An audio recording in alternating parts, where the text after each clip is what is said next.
అడవి నుంచి తప్పిపోయి వచ్చిన ఒక సింహం పిల్ల రోడ్డుపై ప్రమాదకరంగా నడుచుకుంటూ వెళ్తుంది. మా ఛానల్కు సబ్స్క్రైబ్ చేయండి అని ఇలా రోడ్డు పక్కన కూర్చుని ఆ సింహం పిల్ల బాధపడుతూ కన్నీళ్లు కారుస్తోంది. అది చూసిన ఒక బాలుడు ఆ సింహాన్ని తన కారులో ఇంటికి తీసుకెళ్లాలని నిర్ణయించుకున్నాడు. ఆ సింహం పిల్ల మరియు ఆ బాలుడు కారులో ఇంటికి బయలుదేరారు. ఆ బాలుడు ఆ సింహం పిల్లకి సింహ అని పేరు పెట్టాడు.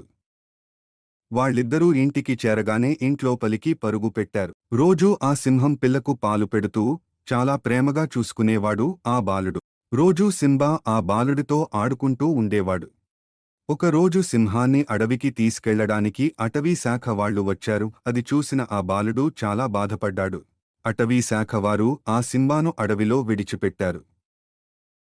కొన్ని సంవత్సరాల తరువాత ఆ పిల్లవాడు పెద్దవాడు అయ్యాడు. ఆ పిల్లవాడి పేరు మాన్వీత్.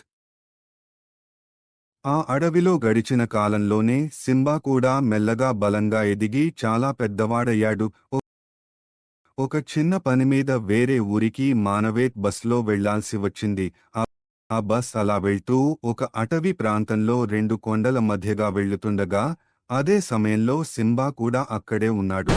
ఆ సమయంలో బస్ టైర్ పంక్చర్ అయి బస్ ఆగిపోయింది. ఆ ఘటన వల్ల ప్రయాణికులందరూ కంగారు పడిపోయారు. ఆ సమయంలోనే సింబా ఆ బస్ ముందుకు దూకాడు. అకస్మాత్తుగా సింబా బస్ లోపలికి వెళ్లి ప్రయాణికులను భయపెట్టాడు. ఆ కంగారుతో ప్రయాణికులందరూ బయటికి దిగిపోయారు. అకస్మాత్తుగా కొండపై నుంచి కొండచర్యలు బస్ మీదకు పడటం ప్రారంభమైంది. అది చూసిన ప్రయాణికులు ఆ సింహం వాళ్లను కాపాడడానికే వచ్చిందని అర్థం చేసుకుని సింబాకు అందరూ అభినందనలు చెబుతూ ఆనందంగా నృత్యం చేశారు. మానవేత్ కూడా సింబాను గుర్తుపట్టి తన నుదిటిపై ముద్దులాడా.